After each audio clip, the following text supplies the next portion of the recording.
म झन् बाहिरबाट आएको हजुर कष्टबाट आएको भोटाललाई पार्टीला भोटाललाई हाले पनि जित्नुभयो भने कङ्ग्रेचुलेसन धन्यवाद हस् तपाईँहरूले एकदम उहाँदेखिबाट मेरो एउटा मतको अर्थ छ है योपालि चाहिँ भनेर आउनुभयो यो नै देशप्रतिको प्रेम हो योपालि केही हुन्छ कि भन्ने आशले आउनु भएको छ हस् धन्यवाद यो आशा विश्वासको लागि हामी पनि त्यही अनुरूपले काम गर्नुपर्छ त्यो कमिटमेन्ट प्रतिबद्धता लिएरै हिँडेका छौँ है त ल धन्यवाद छ होइन केही छैन होइन एकदम फुल त पारेको एकदम माथि उभिनु भयो कि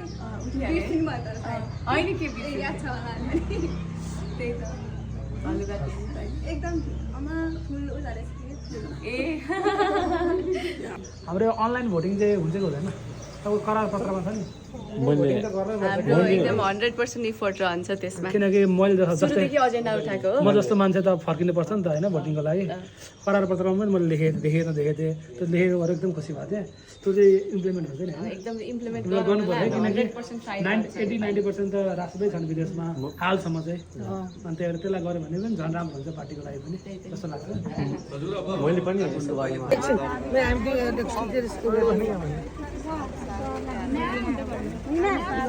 त्यो भने कि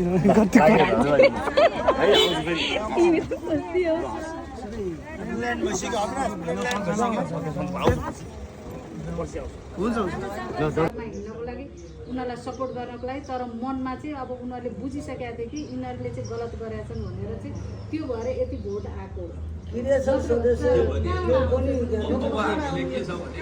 त्यो आउने